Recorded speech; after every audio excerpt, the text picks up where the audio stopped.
career field manager, paralegal manager to the Judge Advocate General, which is the top attorney in the Air Force, which is a 3-star. So pretty much do anything from training, sessions, recruiting, assignments when it comes to paralegals. Excited to be here today and looking forward to this dialogue. So whatever questions and stuff that you guys have, please shoot them our way. And we definitely want this to be a two-way conversation. So whatever's on your mind, just let us know, and we'll have a good chat this morning. Thank you.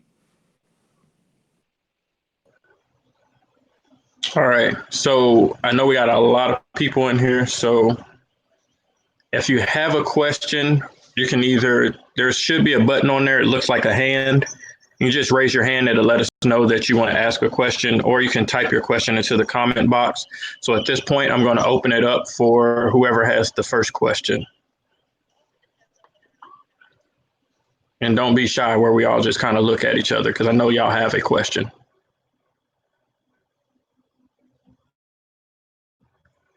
Airman Cardenas, go ahead and go.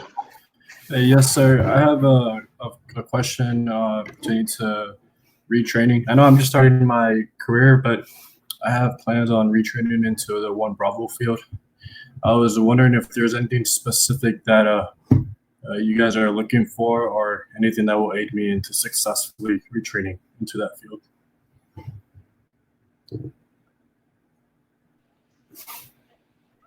Since it's targeted towards the 1 Bravo career field, well, thank you for your interest there.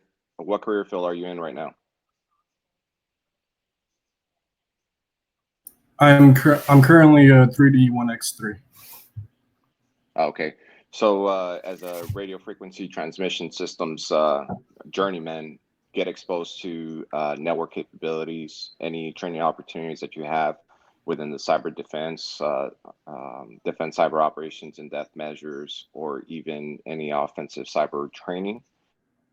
Will definitely help you as far as that. I know it's going to provide the curriculum for training as you get into the 1 Bravo, but anything that you could do to polish and master your skills within the infrastructure network capabilities will definitely help you as far as using those tool sets to execute the mission, whether it be defensive or offensive side.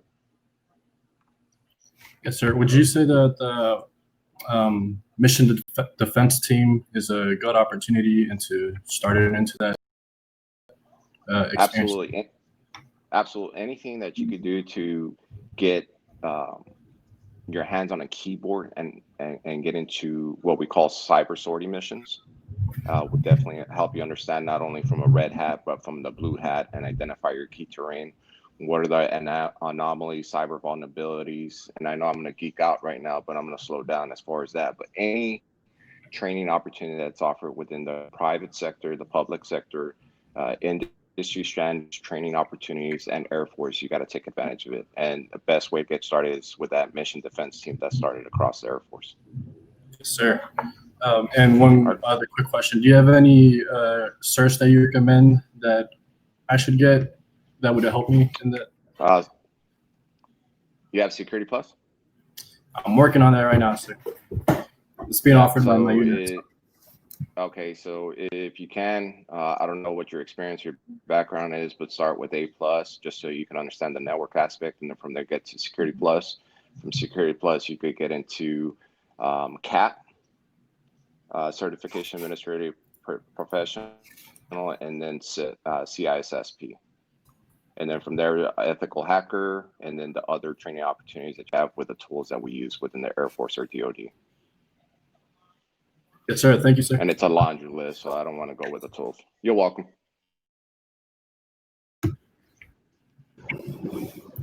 Thank you for that. Real quick, Chief Oliver, were you a cross-train? Did you retrain into paralegal? I did. I retrained from, I was a dirt boy CE guy and retrained into paralegal. Okay. So real quick, that's really great that you are. We have a whole bunch of CE folks on here that are dirt boys. So can you kind of explain what made you retrain? Okay, so for me, I definitely loved being a dirt boy. definitely a great job. The community, the dirt boy community. I mean, you know, I mean, arguably you can't get any better. But when I was a staff sergeant, we had it was a manning thing, so we had too many staff sergeants within our career field. So they had a mandatory retrain come out, and there was about 50 of us that had to find new jobs just because of the Air Force manning at the time for the dirt boy career field.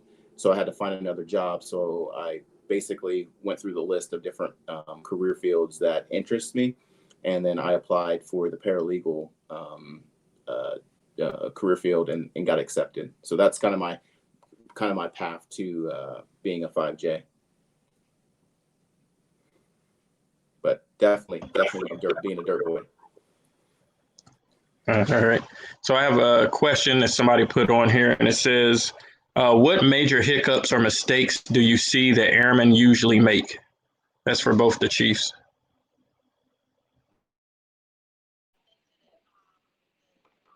Go ahead. You go first. Chief Oliver, you got it. Go for it, Chief. Okay, I would say some of the kind of the major hiccups that you kind of see, right, is we understand, right, and here's how we look at things. You understand that as you come into the Air Force, you go to tech, go to basic, go to tech training, and then you come to a new unit. Some of the things that people kind of get rolled up into, and I would see is just kind of the baseline standards that we have. Whether it's coming to work on time, whether it's dorm room cleanliness, or whether it's focusing on your mission and learning your craft and your job. So I would say is a couple of things to focus on when you get to your unit is what's the standards, what's the time that you come to work, what's the PT schedule, what's when do you have the dorm room inspections? And then the other part of that is looking at the people that you keep around you. Who's your company? What's the company that you keep? If you keep good company and you keep people that are motivating you and pushing you to do better and be better, you're going to typically be better, and you're going to do better things. I say if you push with people that are not looking to motivate you and not push you and not kind of have your best interests at hand, then you're going to go down that way. So I really would push to you is look at the people that influence you and the people that you're around, and then look at the standards that are set by your frontline supervisors, by your leadership, and then kind of focus on getting to be the best at your craft and at your trade and learning your job and inside and out. Because even if you want to do something different, learning your new job and learning what you're supposed to do now is going to enhance you when you want to apply for those opportunities. If you have good records in your current job, it's going to really make it a lot easier to retrain and to do something else, because your good records and your performance will open up opportunities for things down the road.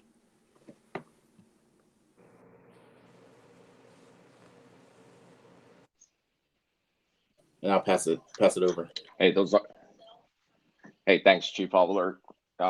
He highlighted some great points. I just wanted to get after all of you, just like we did. We joined the United States Air Force for a reason.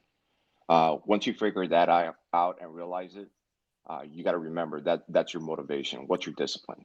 But some of the things that I experienced personally when I first joined. So I was in the medical field before I joined. I was going to be a nursing assistant, go to physical therapist. Parents didn't have money for college, ran out of options, and I said, what can I do to get educational benefits? So I was going to be one and done as far as an enlistment within the Air Force. I joined as a security forces. I cross-trained into IT and cyber operations. So you got to understand is these are great problems that I have. These are great problems because you got to create your environment, but also you got to introduce people that are going to influence you in the right direction based on your goals. You got to establish those habits. What are those habits that you want? Because those habits are your daily character in action. If it's flawed, if you say it's not important and you're focusing on other things, but you're not crafting your art or your specialty, then that's going to impact your walk.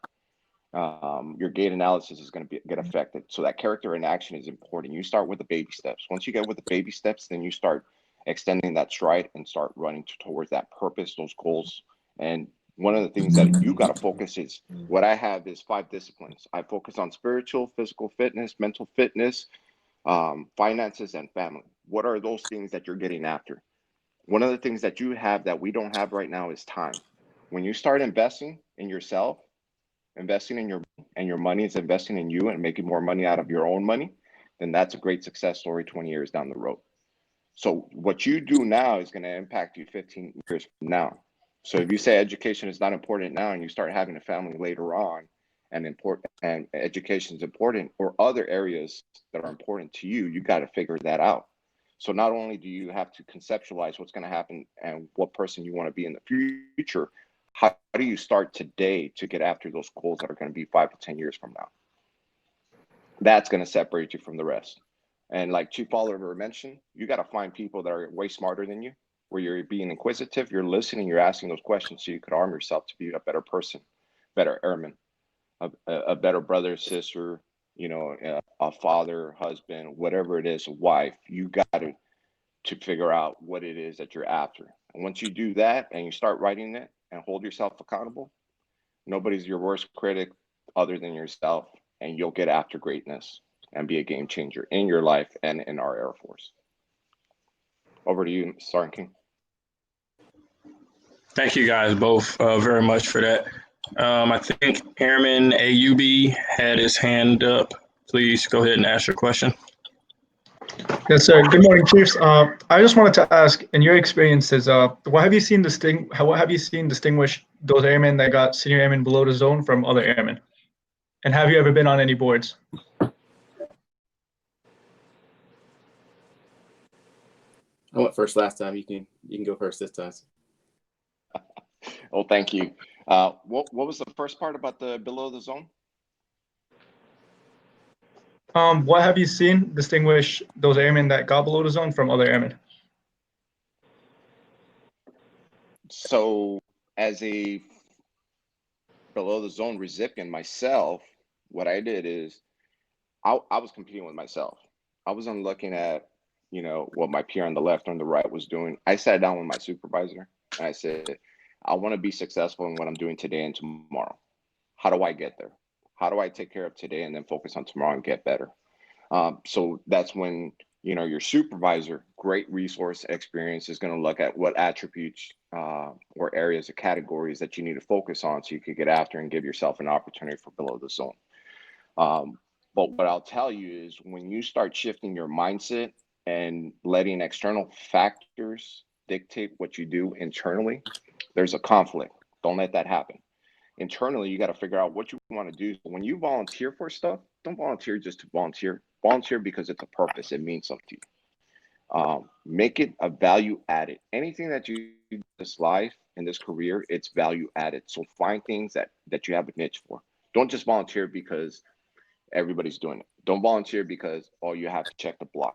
Because once you start doing that, you're not going to smell the roses, and you're just going to continue checking boxes and not enjoying the journey. A lot of us want to reach the destination, but we don't enjoy the journey. And when you don't enjoy the journey, when you reach the destination, you're like, this is it. So you got to understand what you're doing. But at the same time, when we ask people to volunteer in education, it's not only to arm themselves and consume an hour or 2 hours of volunteer education or their craft. It is to apply it. And how do you apply it based on the knowledge and skills that you've received? And how does that become your daily repertoire or skill sets or toolbox that you apply it and you share with other people, so as a team we could be successful?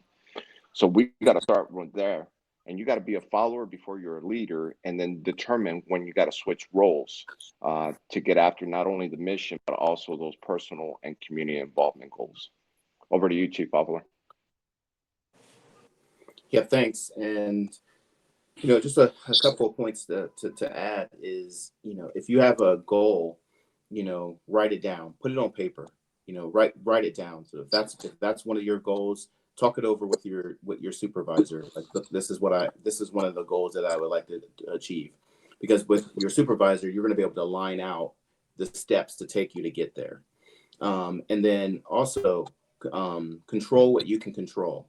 Do not focus on the person to the left and right of you and what they're doing and what everyone else is doing, right? Because you focus on, being a stellar airman, learning your craft, honing your craft, being the best at your craft, and then the other stuff that you want to do. And, another good point that was made is, if you want to volunteer for something, volunteer for something that you have a passion about. If you have a passion about something, if you care about something, you're going to tend to do a lot better at it than just doing something to do something. And the path to your goal is important. You need to, that path to your goal is important. If you're just doing it because someone says, hey, being a BTZ is great and it's a good thing, and you're just doing it because it's someone else's goal and someone tells you it's very good, at the end of the day, that goal, when you achieve it, is not really going to mean anything to you. But if it is truly something that you want to do, and it's a goal that you truly want to achieve, the path up to the goal is just as important as achieving the goal. So, I really can't echo more than what other chiefs said, but really, really, really focus on, I tell people a lot of times, focus on the craft, focus on your job, focus on the stuff that your supervisor and your boss are telling you to do. And I think it will line up. I've sat on boards before, the in-person boards.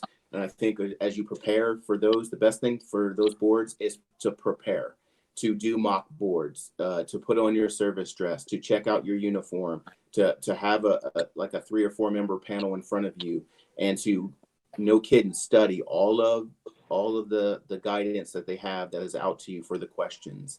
And make sure, like, if they say, hey, current events, that you're going to places like, the Air Force Times, airforce.mil, what's going on your base, so you understand when they're talking about current events, so you can articulate an opinion, because they've already seen your package and you're there because you're best of the best. But the whole purpose of the board is to learn about you and just to ensure that your package matches the person that's sitting in front of us. Thank you very much, Chiefs. Thank you. Great advice. It's one of the things that I always tell people.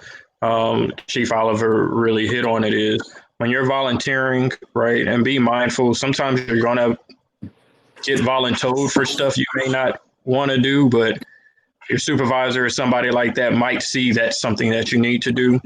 But again, don't just volunteer to be volunteering, right? Like, pick something you're very passionate about and go lead. So great advice. So we have some questions here on the side. So the first one is for both of you guys. Did you join the Air Force with the intent of making it a career, or did you make that choice after your first enlistment? Start with Chief Oliver. Yes. So for me, I was planning on a college. This is going to pay for my college. I'm from Ohio, I'm from Columbus. So my goal was to do 4 years, GI Bill, come back and go to Ohio State. That was my ultimate goal. My first assignment was RAF Lakenheath in the United Kingdom, which was a great first assignment. And then my second assignment was Anderson, Guam. So, those two first assignments within my first 4 years really kind of made me like, I was like, I kind of like this thing. I'm having a good time being a dirt boy. We went TDY a lot, deployed a lot. So I was really, really enjoying it. And then, to be honest with you, the next thing I knew, I was re-enlisting. And I think, there comes a point where, all of you will make that call where you'll either go out and do something different, or, there's a point where you're in the Air Force, right, as you first come into the Air Force, and then there's a point of time when the Air Force is in you.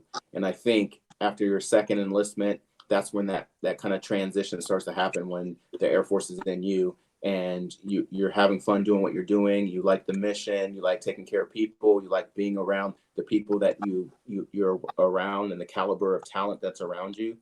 So for me, it was a one and done, but I'm 23 years in now, and loving every minute of it. So, but you'll see as you go through your career, everyone has a different reason why they enlisted into the Air Force, and it's going to be completely different than when you re-enlist.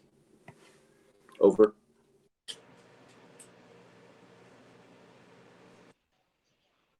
All right, thank you.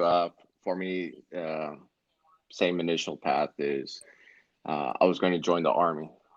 Initially, the Army's like, hey, you want to go to Hawaii? I was like, Hawaii? I'm from Texas, never been out of Texas, and they were like, Hawaii. And I was excited. I was like, Hawaii, yes. So the girlfriend that I was seeing at the time in high school, her brother-in-law asked me like, hey, I heard you're looking to join the Army. I was like, yeah. He's like, what are you going to be doing? I was like, I don't know. I don't care. I'm going to Hawaii. And then he asked me again, no, seriously, what are you going to be doing? I was like, oh, they said something about infantry. And he's like, he was cavalry, and he gave me some highlighted words and saying, are you serious? It's like, I'm in the Army, I'm cavalry, you don't want to do infantry. And I was like, whatever, it's Hawaii. So I listened to him. And then I went back to recording and said, hey, I'm not going. So then I decided to go to the Air Force, and that's when I quick shipped to the security forces. So my plan was to get the educational benefits, get out, get my bachelor's. Life happens though.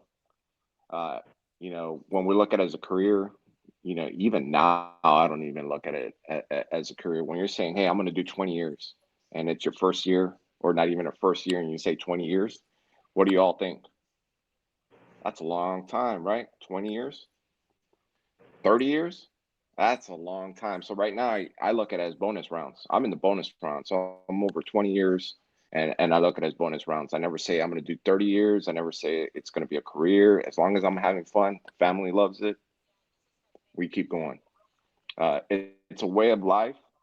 We all have different priorities, different paths, different dynamics. You might come in as a single airman and might grow as a family. You have kids. Your wife has ambitions, aspirations too. So there's a lot of things that come into the mix that you're going to have to make some tough decisions that's in the best interest of you and your family, or whatever you're considering at that point of time. So as we, it's okay to say that you're not looking at it as a career. That's what I'm trying to get at. It's okay. Be honest with yourself before you're honest with other people. You have to be honest. Because we don't know. We can't control what's going to happen in 15 years. We might have a medical condition that's going to preclude us to complete even 10 years from service, but you got to be honest and you got to prepare yourself. And our goal as leaders, and what we as chiefs and senior enlisted leaders and leaders within the ranks, what we do is we develop the future leaders, but also a whole person. So when you decide to pursue a different chapter of your career or your life, you're prepared and you're set up better than when you joined the United States Air Force. That's our goal, and that's where we get the reward and the satisfaction as we move forward. There's plenty of room. Instead of I success, there's team success across the board. So that's what we strive, and that's where we get our reward and motivation, seeing those great stories 5 to 10 years from now. Over to you, Master Sergeant King. Okay. Another question we have. It says, going back to major mistakes, did you experience any major hiccups, and how did you recover from it? We'll start with Chief CORDERO.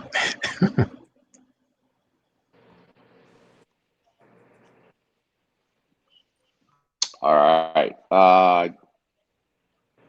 Yes. So I'll share this one since I've already shared it, and it puts it into context. I don't want to take up much of the time, but first term airman, I think I just pinned on staff sergeant, ended up getting married, ended up getting divorced within a couple of years. My wife at the time wasn't happy as far as our dissolution of marriage. Decided to write a letter to all the installation commanders within Colorado Springs, which if you think about it, there's about 5 military bases there. wrote that I wasn't taking care of our newborn son, and there was domestic violence or abuse. So I'm a security force member. What's the first thing that they do? Well, within security forces, we don't do anything quietly. So I was read my rights. My weapon was taken away while I was on duty in front of the entire flight at that point. So I was under investigation. I couldn't perform a weapon, and if at the time they were looking at the allegations, if I was charged, I would never be able to carry a weapon, whether it be for the military or another job outside of the military. It was a low point. Remember, I got below the zone. I was winning awards. Man, I was dubbed the golden boy. Everybody said, hey, there's the golden boy. But sometimes they say that you got to keep your enemies closer than your friends. There was people that were rooting for me that I thought were rooting for me when I was going through this, and they were kind of happy. They were getting a satisfaction that I was in this hole. So while this all going on, I had to move out of the house. All the credit cards were maxed. I just bought a new car a couple months ago. That car was left in a parking lot with a payment of about $600. We hadn't finalized the divorce, but I had to pay spousal maintenance and child support, which was close to $1,000 a month. And I'm a newly minted staff sergeant, 2.5 years in the United States Air Force. If you put those two together, you can know what the ratio is as far as how much I bring home. So I decided to get a job. I had to get a second job working as a janitor in the same installation that I perform law enforcement and security details. Talk about pride, right? So that's why I tell you that you got to get to know yourself, and you got to be comfortable with the uncomfortable. And whatever you have to do to take care of yourself and your family, you have to do, and stop and not worry what other people are going to know. Everybody has a story. Everybody has to right size the ship whenever they're presented with adversity, or in this instance, failure, and learn from it and get better. So as I continue on, I was staying with a friend, and I was at, a hard time in my life. We ended up going out. He took me out, and we went to a bar. And in this bar, it was just him and I, and it was a good time. I was glad I was out. I couldn't afford it at the time with everything that was going on. Saw some people from work, acknowledged them from a distance, and we went home. And this was a Friday. Monday morning, I'm being read with my rights because it was alleged that I groped one of our other defenders. So I'm going through that while I'm going through the stuff with my divorce and the stigmatisms that's across the Colorado Springs area and 5 military installations. Everywhere I went, there were certain people that knew what was going on. They were like, hey, what happened? Didn't know who to trust. Didn't even want to talk about it because it was just out there. I didn't know what people knew, what they wanted to believe, and they just wanted more to the story to add their sugar high for the day. So I steered away from that. Fast forward, a couple weeks later, my wife at the time says, hey, I didn't mean to do all this. I wanted to make him hurt, and this was the best way that I could make him feel the pain. So she recanted her statements, and that went away. A week later, the female defender is like, hey, I like him. He wasn't giving me the time of day, attention, wasn't talking to me. And this is a way that I thought I could get his attention, is by accusing him of groping me in the bathroom. So I definitely had the family support with my parents, my brother and sister, my friends within the community. But if it wasn't for them, this could have been dark for me. But at the same time, I had to bite my lip, swallow my pride, and get after it and say, hey, how do I dig myself out of the hole? Which is the reason why I became a custodian, a janitorial custodian within the same spaces. So as you see a janitor, just remember, sometimes they take pride in what they do, but you don't understand the path that they've taken and why they do what they do, just like we do. That's my story. I'm sticking to it, and I endorse it. Thanks for hearing.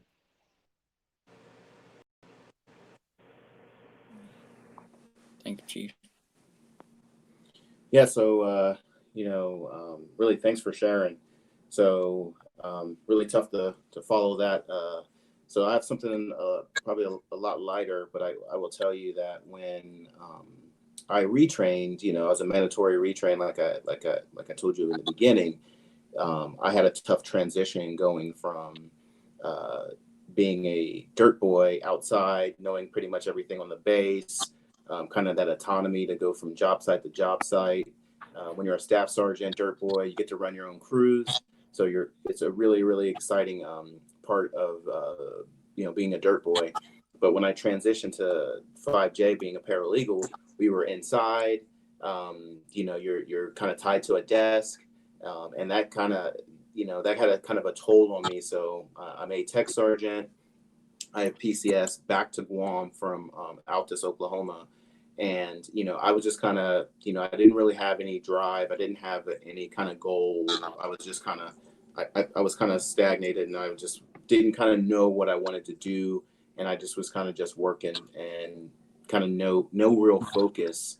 However, we had an inspection, kind of, with the wing commander would come down and come, it was an immersion where wing commander comes, new wing commander comes in, they'll come through your section and they'll get to know kind of what you do in your unit, your squadron. As you spend more time in the Air Force, you will be part of some of these immersions. Was briefing my section, briefing my unit, what I did and, what my section did and my folks that worked for me. And the general officer asked me, he was like, so what do you want to do? And I looked at him like with this odd look, and I was like, excuse me, sir, like, just want to kind of work hard and kind of do what I need to do.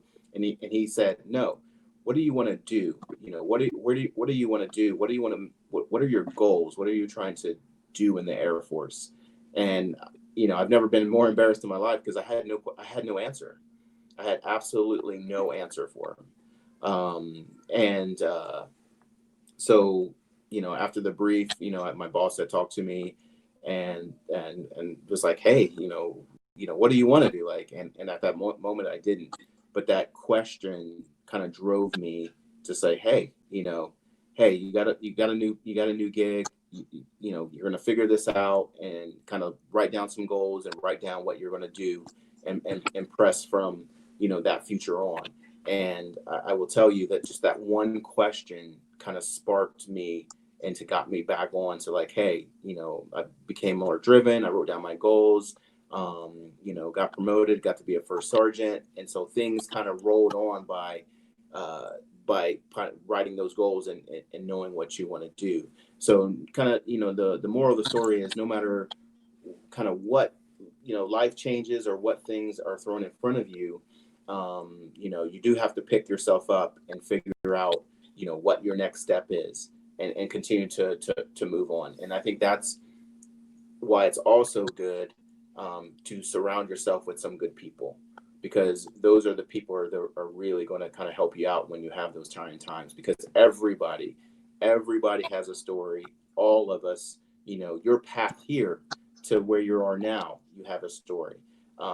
So it's no different while you're in. So, really, really important to know what you want to do, have goals, always be okay with resetting and then figuring it out. But definitely surround yourself with good people that are always going to look out for you and pick you up when you're down. Thank you, Chiefs, for that.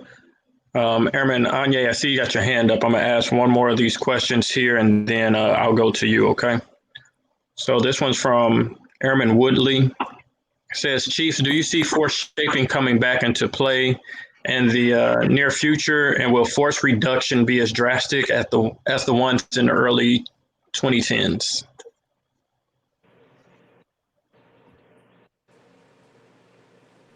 So currently, I don't see I don't see any of those measures being taken as we're continually trying to grow.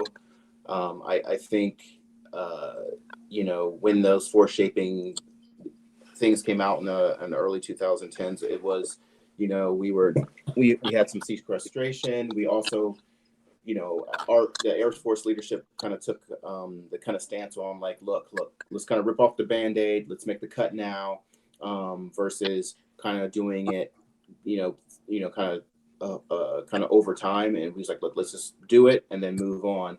But I don't see, based on manpower and based on some A1 stuff, I don't see us going into that. But, with anything like that, depends on the climate, that could change. But I just, in my personal opinion, I don't see us moving towards that, those kind of cuts and reductions currently.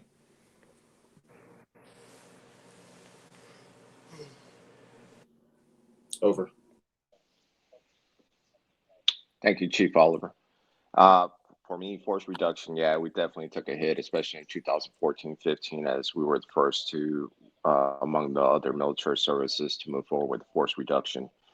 For me, I think there won't be a force reduction. I think there's an impact right now with the uncharted territory that we have with the pandemic. A lot of resources, including money, are being earmarked or allocated in certain areas that are important within the United States. So that might have an impact. Space Force is taking some of our talent, and that's going to take us a while because they're not getting them from the accession standpoint. So that's going to create a gap. Don't know how it's going to look like because we don't know who's been nominated, who's been selected, but they're looking at about plus or minus 6,000 personnel that they're getting from the United States Air Force to the Space Force. We're not going to be able to recover overnight on that, so that's going to take a while. So I see a dip. I don't see it's going to be into the granularity that it occurred in the 2010 and followed years on. But I think that there will be a hiccup, but also retention. Retention might strengthen with the pandemic and what's going on in society right now. So there might be a balancing act. There's a lot of variables to consider, but it's something that it concerns me from a manning standpoint. That's what we're trying to get after, because we're still trying to recover from the earlier dip within a certain ranks within our career field and the Air Force. So I know people are interested in joining. There might be an uptick as far as people joining with the economy being, strong right now, but it might, take a slight turn just to recover from the pandemic or what happens in the fall with the pandemic. Just like with, a tough question like this, there's a lot of variables that come into play, but I think that we will experience some type of impact within overall numbers in the United States Air Force and military services. Over to you, Master.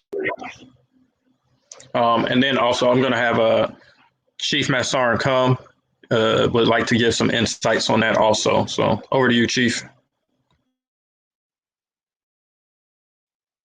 Hey, I appreciate it, son. Good morning, team. Just questions and about 2 years ago, there was a big push for the medical side to have a reduction of medics. About 4,684 is the total number that they're looking to reduce. Now with this COVID-19 crisis that's gone on in the pandemic, it's opened our eyes and our lawmakers to the importance of medics and how they get after not only a wartime mission, but our peacetime, home time mission as well. And it's not so easy just to outsource the medics. So we've gone back and forth with A1 and some other teammates to be able to garner back some of these positions till we can actually garner almost about 1,000 additional positions back, so we won't have to reduce by the 4,684. So we're looking at about 3,500 or so that will be reduced over about a 3 to 4 year period. But I'm gonna tell you right now, these conversations are still going on right now on how to best leverage growing the Space Force, how to best leverage growing additional maintainers, defenders, the bombs and the bullets and the people on the ground type stuff, because we have to do it within a certain set of numbers. So everybody's involved with this. But I will tell you right now, is for the medics out there, if you have a AFSC that's on the UTC that you're deployable, good. You're good. And every medic out there is deployed UTC. Will we remove the medics, replace them with blue or civilians? Sure, we may do that, but this is going to be a long-term conversation that's made by lawmakers and A1 on how to get after this, especially after this COVID-19 crisis came. I'm gonna tell you, I'm a medic by trade, and we're talking about the cuts and how they're going to start. This fiscal year, COVID-19 hit, and I'm kind of like, okay, let's see how these cuts work out now. So ever evolving, ever changing, but there's still some on the dockets to be made in the next 3 to 4 years. But that's open to continued discussion, and that may change as well too. So I'll just leave it there. Hey, thank you very much, Chief. So, Airman Anye, I know you had a question. If you would like to go ahead and ask it. Thank you so much, Chief, for the insightful answers to the questions and guidance you've given us. I have a question that concerns some of us airmen will join in at a kind of later time in our lives. When I listen to different great leaders of the Air Force speak, it always seemed as if they had joined the Air Force at a very early stage in their lives. What is your advice to us who join the Air Force later in our lives, and how successful have you seen people like us who join later? How successful have they been in the Air Force?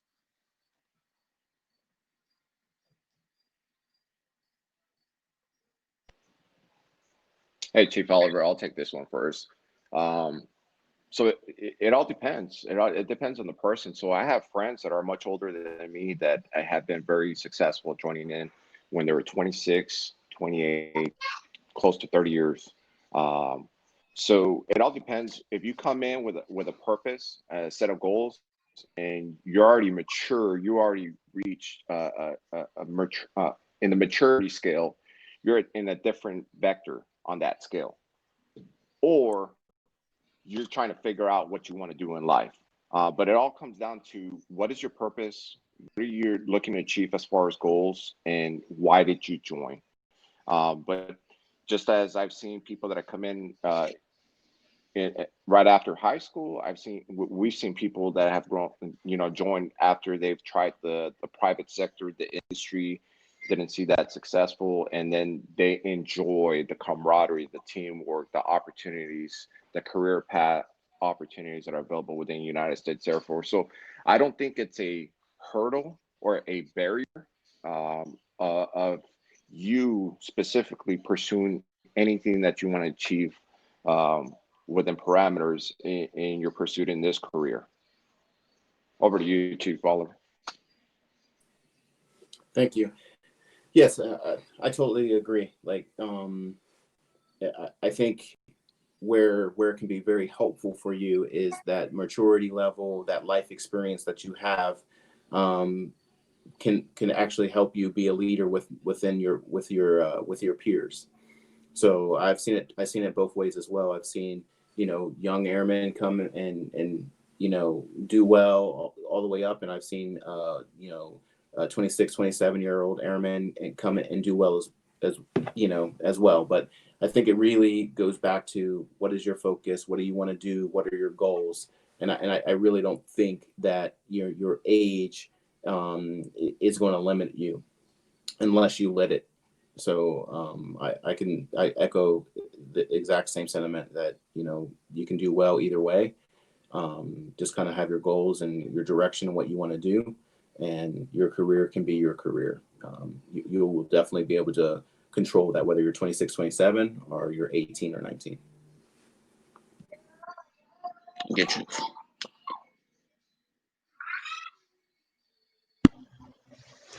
All right. So we have another question for anybody that's not speaking. If you can mute your mics for me real quick. All right. Thank you. So this question's from Airman Robinson. He says, for the airmen who have no desire in re-enlisting or commissioning, what life insurance would you suggest for the veteran? Because SGLI is no longer an option. VGLI at the age of 75 costs roughly up to we'll just say $1,900 a month. So that's not an option.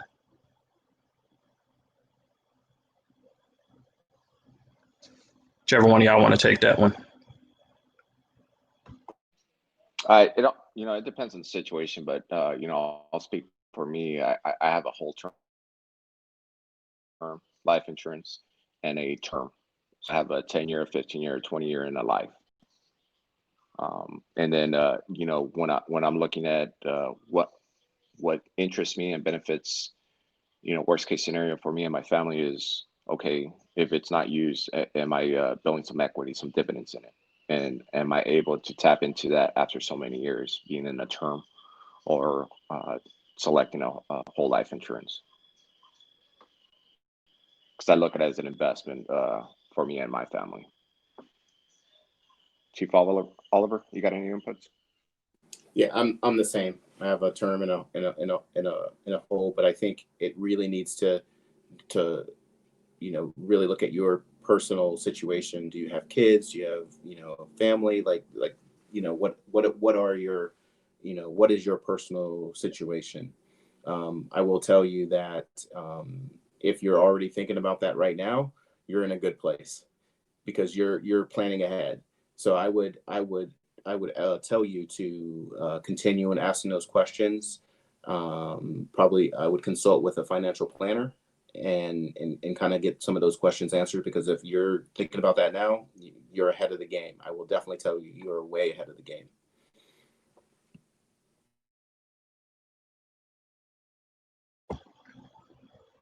Thank you guys for that. Let me see. Airman Latney said you had a question earlier. I'm sorry, I know we're just now getting around to it. Would you still like to ask your question? Yes, sir. Good afternoon. Good morning. I work in the mental health field, and in the field, we talk to a lot of different individuals of high ranking.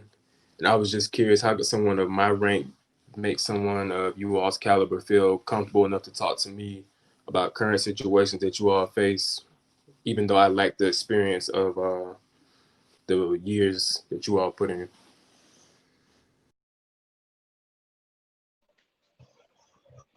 Hey, this is Chief Cordero, full confidence. So I'll tell you this.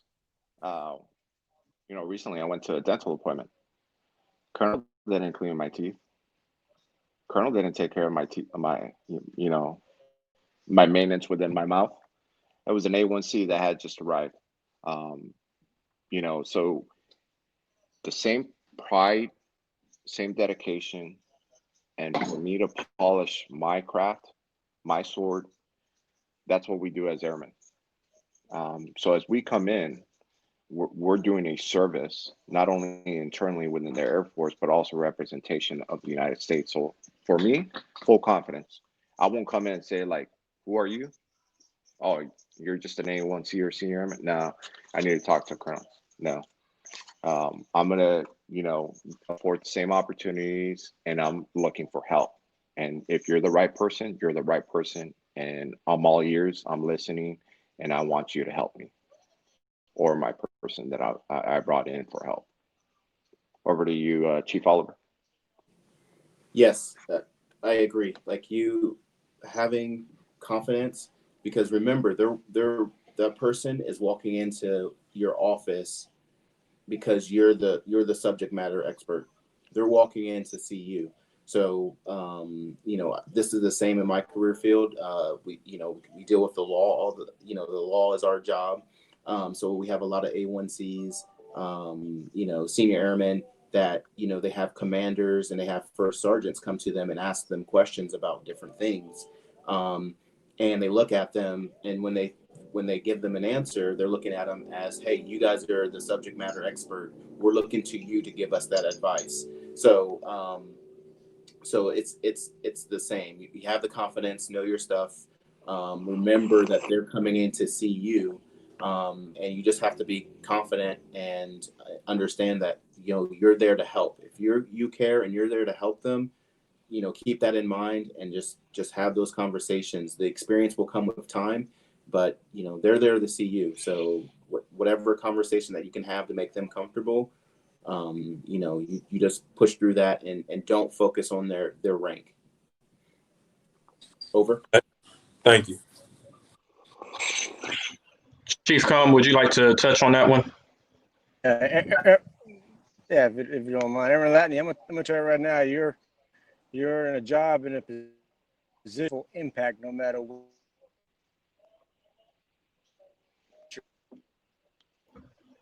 I think we're losing you there, Chief. That's, hear me? You got me? Can you hear me? It's going in and out, but we can hear you. I got you now.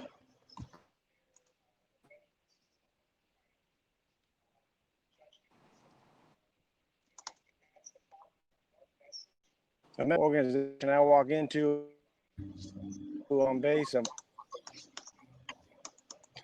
Doesn't matter. As a mental health technician, you have a huge role as far as taking care of the base and the populace. I know as you can progress through your career, you do get your certifications, your KDAC counseling, and really you get a lot of certifications that other people on the outside don't have those same opportunities. Just have confidence in yourself, believe in yourself. You were put in this position for a reason. You're trained, you're set up for success, and have that confidence, and that'll shine through each and every day. And every patient's going to be different. Somebody's going to be a little bit more challenging than others. But I'm gonna tell you right now, as a chief with 30 years in, I'm looking for that young airman to help me, because they're the ones that are going to know or anything like that. So, man, you got a good thing going. Thank you, Chief. Thank you for that, Chief. So right now we're at 10. I know we kind of blocked this off to 10:30 just because we knew we had a lot of folks on here. Our Chief Oliver, Chief Cordero, Chief Com, are you guys still good to go, or do you guys have to go? I'm good. I'm just sitting outside on my patio. Okay. Okay, too easy. So we'll hit to the next question.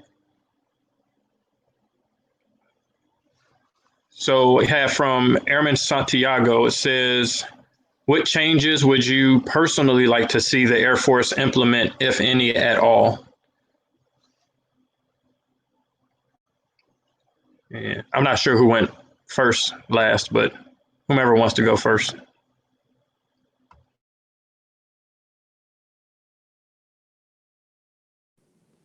I'll go first. So I think that's a tall question. I think the thing that I see, and I think we're starting to get after it, is I'm very passionate about training and how we train. And I do like a lot of universities way that they do a lot of virtual or online training. And I think there's a lot that we can learn from them when it comes to online training platforms, and just the way that we do a lot of our tech training.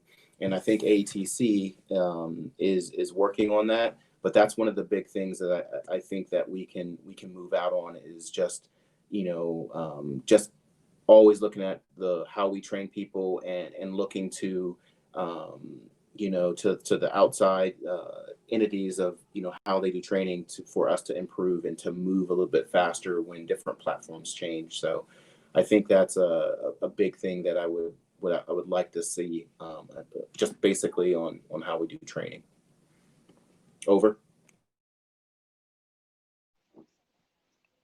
That's a good point. That's one of the things that we're getting after, is that agile airman model within AETC, because it's a brick and mortar model, and we're looking to provide some agility to get faster as far as the throughput with some of the talent that we have, because we have some smart people that are entering the United States Air Force, and we're trying to scale that where they're not taking subjects or blocks or lessons that is repetitive or they already have knowledge to it. So it's definitely helping.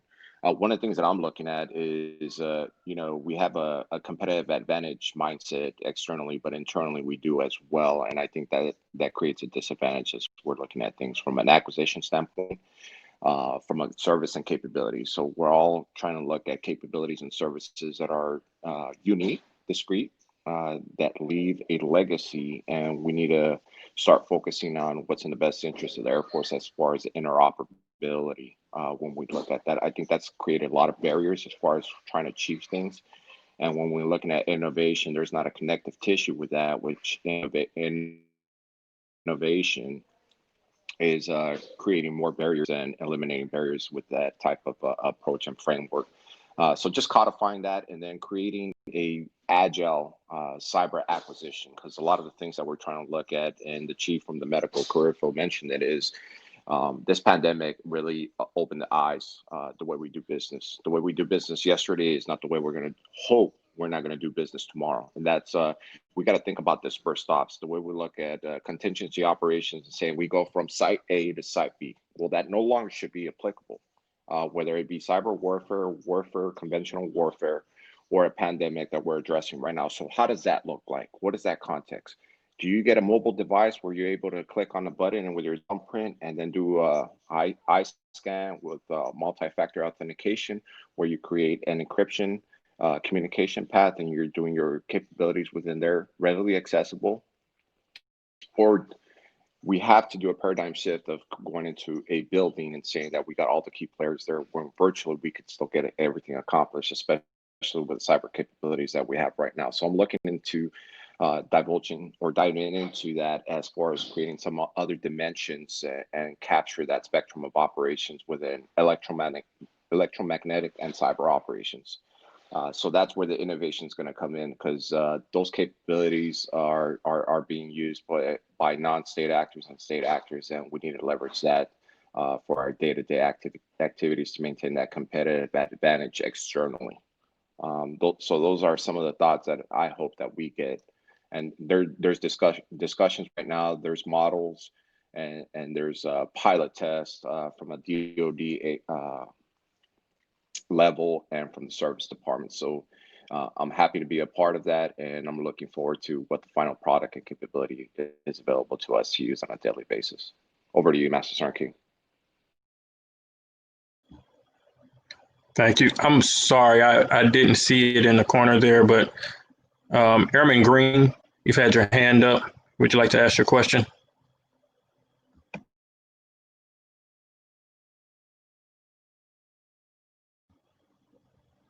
Is Airman Green still there? All right. Well, I will ask, Airman Muhammad wanted to know if you could tell your younger self one thing financially, what advice would you give yourself?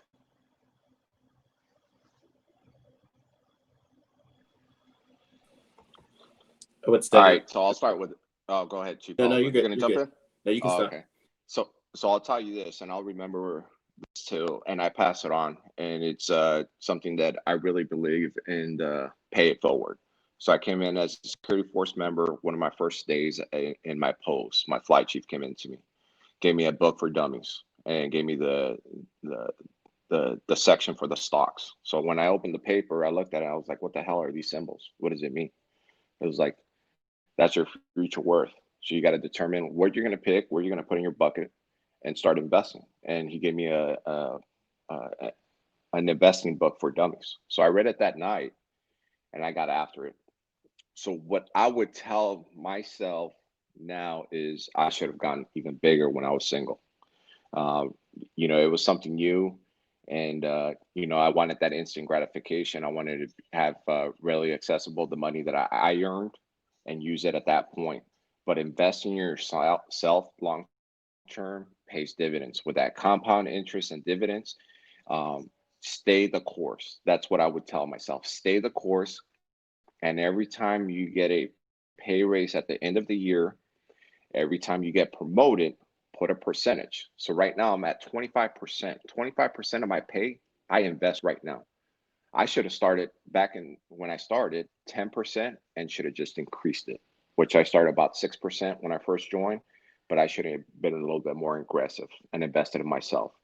So as I reflect back and saying, hey, slow down, this money's going to be there for you, and you're going to have a bigger pot of money if you believe and invest in yourself and you built a portfolio of investments. Don't just buy a lottery ticket and say you're going to win on that lottery ticket. You're going to have to get different types of investments in your portfolio. Somebody mentioned the life insurance. Get life insurance, short term, whole term, what's applicable to you and your family. Stocks, individual stocks, and that could be your short-term aggressive model. And then from there, you got to shift as far as some other stocks, investments, mutual funds, CDs. Just diversify your portfolio, so if the economy, stock market rattles a little bit, it doesn't impact the entire portfolio, and you have a balancing act at the end. And if it takes an impact, just like it did in 2008, 2009, with the house market taking a big impact with the economy, when it goes down, it's a great opportunity to look at what your interests are and start investing, so you can start building your nest even bigger. Just like possibly it might happen in a couple months. Don't know, but stay the course, stay disciplined, and it's not a short-term instant gratification solution. It's a long-term, 20 to 30 years. And I'll tell you this, and I tell everybody is, you could be a millionaire if you invest right and you start at the right time. And with some luck, you could be a millionaire within 40 years. 40 years old. Over to you, Chief Avlar. Yes, what I would tell myself is to, make smart financial decisions early, and stay the course, but also just start somewhere. Even if you don't know, you're like, look, I know I have to do something. Find out information, seek out information. Information on investment is readily available to you. You can go to the Airman Family Readiness Center. There's a lot of stuff online, but seek it out and actually start to have a plan, and then also make smart financial decisions. And I think you by asking that question now, I think a lot of you are in a good place to start that. But I would say, have a plan, invest now, stay the course, right? Don't stop, stay the course. And with every promotion, with every bonus, if you got bonuses, depending on your career field, that's where, that a millionaire before 40, that those bumps in those reenlistment bonuses really can help you out. So if you can put off buying a nice car or something else, that's going to depreciate, you definitely want to, use those to your advantage. But I would say stay the course, invest early, and start now. Not when you're a staff sergeant or a tech sergeant. Start now. Now is the time, because as you get older, you have a lot more. You have a lot more things, pulling you away as far as family and obligations. But if you start now, it just will be part of life, right? It's part of your routine. So start early. Start now. Over. Chief C, you got anything to add to that? Yeah, really just kind of what the other chiefs already mentioned, but it's what I would have done sooner is I would have started going to school a lot sooner in my career. Obviously the financials are there for long term, but with the tuition assistance that you get, over a course of 10 years, that's like somebody handing you $50,000 almost. Somebody hands a $50,000 check to go to school, are you going to turn it down? I know I ain't gonna turn it down, but I did put that off a little bit longer than I should have, and that's what I would have done different. On top of the financial stuff that's already mentioned, I would have really got after going to school right away. And some of you already have come in and got bachelor's degrees. Great, hey, continue that, continue learning, continue building that knowledge, because eventually the uniform is going to go away. And when you get in that civilian world, whether it's after you separate or retire, those degrees, those won't go away, and they can be utilized for a lot of opportunities and advancements post-military life. So that's what I would have done different myself. Is I would have got after school a lot quicker than I did. All right. Thank you very, very much. I'm gonna do two more questions. Yeah, I'm gonna do two more questions before we do wrap up. So, so we have a lot of airmen arrived during quarantine, and being locked in a room most of the day is what we know. As the world opens back up, are there any must-see tourist attractions that you suggest for those new to the area?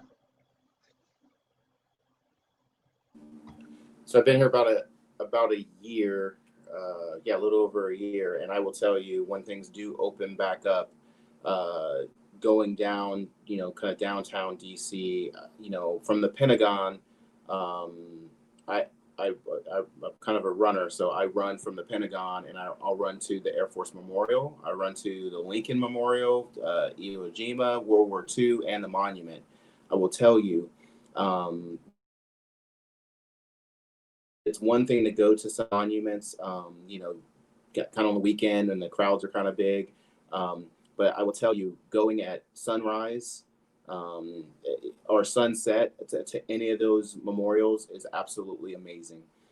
So I do urge you to go see them when there's not a lot of people around. Sit on the Lincoln Memorial steps and kind of look into the, look to the mall. I mean, it's just amazing. So I push that, and I have a 6-year-old son, and we have hit nearly all of the Smithsonian's museums.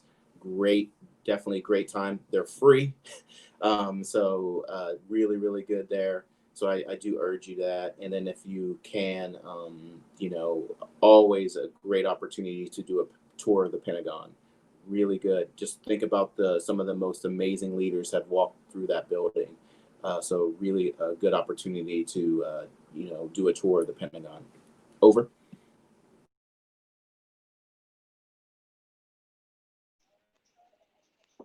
What I'd say, you covered, a lot of the area within DC is also take advantage of, the beach, whether it be, Jersey, Delaware, Maryland, Virginia coast.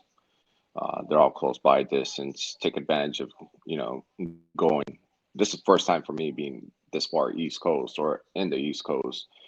So taking advantage of going to New York, Manhattan, Niagara Falls, going camping in the Poconos Mountains. There's resorts there. There's plenty of activities. Virginia Beach, visiting some of the state parks. They're free for us, but there's plenty of activity. You could go enjoy water activities, camping, hiking, and spend some valuable time, whether it be by yourself or with family. Over to you, Chief. And the only thing that I would add to that, so I've been here about 3 years, and one of the areas that I find the most solitude and I could learn so much from is by going to Arlington National Cemetery.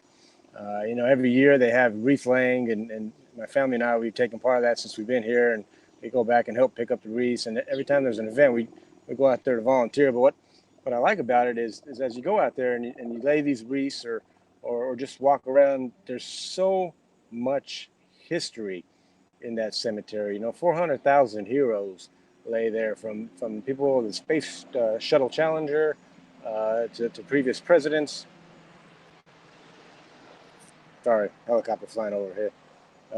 But you can learn a lot. And one thing that I do like doing is when I go out there and I see the different headstones of all the heroes that lay there, I'll actually Google the headstone. I'll take a picture and I'll Google it and find out, and you will read some impressive history of those giants that came before us and what they did. I'm gonna tell you right now, that's the best history book that I've ever been exposed to is spending time in Arlington National Cemetery, because I always learned something new about an individual and how they were connected to whatever their job was. And it's interesting. Sometimes you can even find people that are connected to the job that you do, or maybe a unit that you were assigned to, or a location that you were deployed to. It's pretty powerful for me, and that's one thing I would recommend definitely doing is spending time in Arlington National Cemetery and learning the history that's within that location. Yeah, unfortunately, so that's normally what we would do on a Friday for FTAC. We would go down there with the wing commander and the command chief and go to Arlington National Cemetery, but it's still closed off to the public right now, so we can't, but definitely go down there and do that. One of the things that I would add is kind of extension of what Chief Cordero said. Just going to the local area, right? Baltimore's right up the street. Go to the harbor down there. There's one, I want to say it's called like the Waterfront. I'm not sure what it's down in closer to like DC, Arlington, but they do like fresh caught seafood down there. So if you're a seafood person, The wharf. the wharf, there we go. Definitely go to the wharf. As Chief Oliver said, the Smithsonian's. So I do want to let you guys know there's two Air and Space Museums. There's one that's actually in DC, and then there's the one that's in Dulles, yeah. And that's the big one, right? So the one, if you guys have ever seen like Transformers 2, the second one, the one that they're in that movie, that's the one that's out by Dulles. But it's really, really amazing to go out there and do that. But we're in the National Capital Region. I mean, you can just probably drive out randomly and you'll run into something amazing, right? So take advantage of it. Hopefully when things open back up, the chaplain's office, the chaplains, they do a lot of trips, so they'll do some stuff, and ITT does stuff. They'll do like a day trip for like shopping to New York, and it's like $50 or something. They drive you up there. You're up there for, I don't know, like 6 hours, and then they'll drive you back. Because I'll let you know right now, you're going to pay about $60 in tolls if you just drive up there. So those are some of the big things that you can do. And then somebody just said the botanical gardens and those type of things. So definitely amazing. And for our actually, we're coming up on 7 minutes. So what we'll do is just have our chiefs give some final comments or their closing remarks, and we'll go from there. So we'll start with Chief Oliver. Hey, thanks. Thanks for a good dialogue and questions this morning. It's great to be able to spend this time with you. A couple of things that I will just put, parting, shots that I'll push out to you is, first thing to be successful is learn your job, figure out what you're supposed to do, hone the craft and try to be the best at it. Have goals, set goals. And those are goals within your career. Those are family goals. Those can be fitness goals, but set goals and write them down. When you write things down and you can mark things off checklists, I just think there's something about having goals and having them visible to you. And then as you achieve them, you can actually see them. So put them on paper, put them on a computer, but put them down. And then, enjoy your time.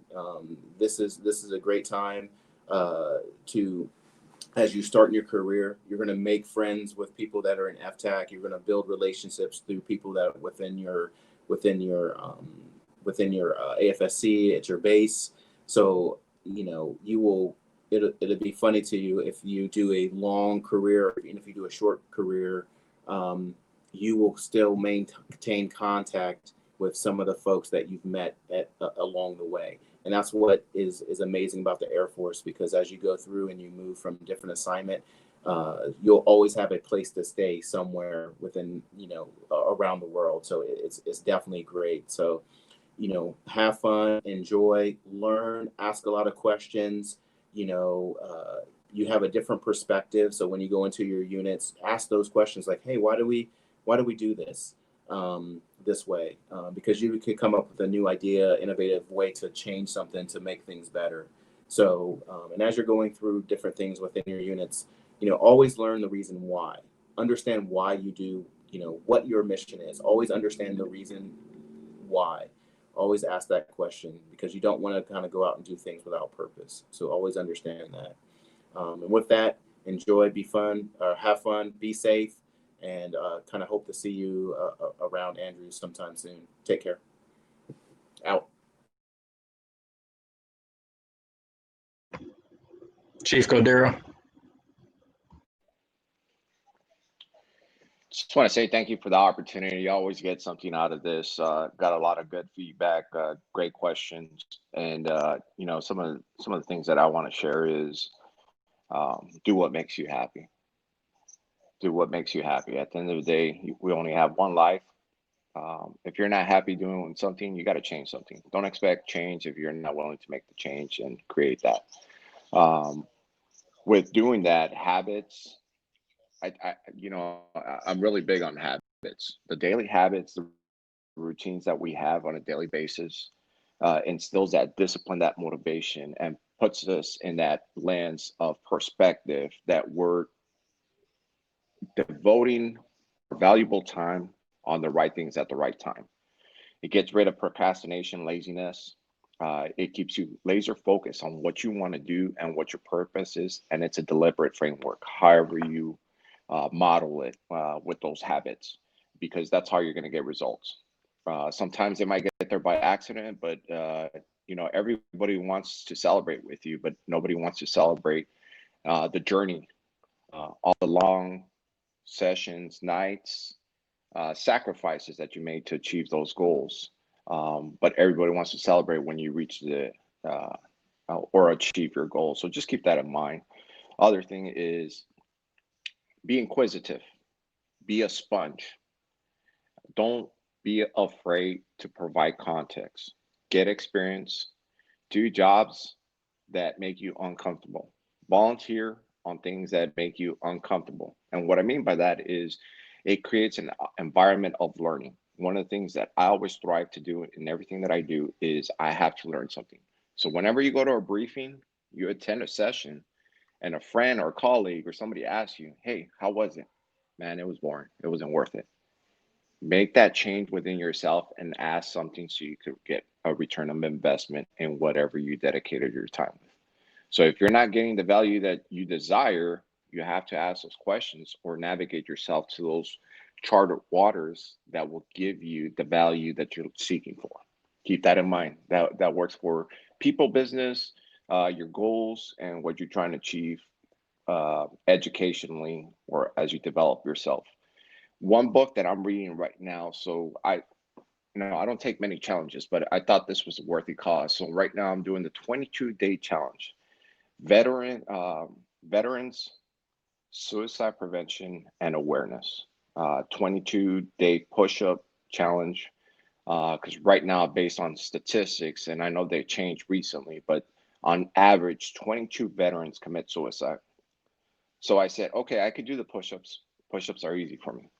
But I said, what else can I do? How do I create that value, that understanding? How do I learn? So I started looking at organizations. So you got to look at organizations or associations that are a voice at Capitol Hill or Congress to create these changes. So one of these things that I'm looking is actively reconnecting with Air Force Sergeants Association, but also I started reading this book. It's Why People Die by Suicide by Thomas Joyner. It's one book that I started reading. So this is an interesting book because it offers some clear accounts of why people do what they do, or they seek a permanent solution to a temporary problem. With the theories that are provided here, it just provides that understanding and that context, because I want to know a little bit more about why am I fighting for this? Why am I representing this? So this is what I'm doing to learn more about it, apprehend, appreciate it, and then apply it as I have become a voice to provide more resources and awareness for our veterans that are resorting to suicide for temporary problems. So just want to leave that, it's a plug, but it's an important plug because, as we represent our nation with this uniform, we're all going to be veterans as we transition out. And I don't want none of us to be in this position. So that's why it's important to me. Over to you, Master Sergeant King.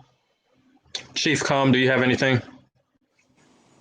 I would just share, have fun. Have fun. If you're not waking up every day having to see how you can change that. 'Cause life is about having fun, it's about having to meet. It's about having fun. Nobody says that you got to go to work and be miserable. Have fun, make it fun. Be the light of the office if you need to be. I'm also big on challenging yourself and getting into the uncomfortable realm, because that's how we grow. Hands down, that's how you grow. And as you progress through your career, you'll start hearing people you may already have heard people talk about. Well, you need this job to get promoted, or you need this position or this title to get promoted. You know what? That's a bunch of bull.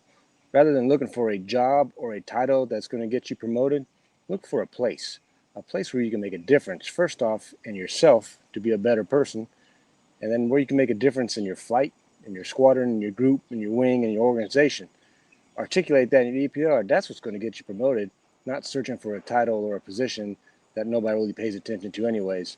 So have fun, take chances, get uncomfortable, and bottom line is look for a place where you can make a difference, because no matter what your job is or where you're at, you can make a difference, and that'll help you get promoted, and that'll just help you be a better person all the way around in life. So that's all I got. All right, thank you very much to all three of our chiefs. Hey, Sergeant King. Yes. Have you told these folks about the E-flip? No, sir. I was going to hit them on that. So they'll be in class during that time, in a different class. But please go ahead and you can definitely shoot the pitch. Yeah. So I just want to.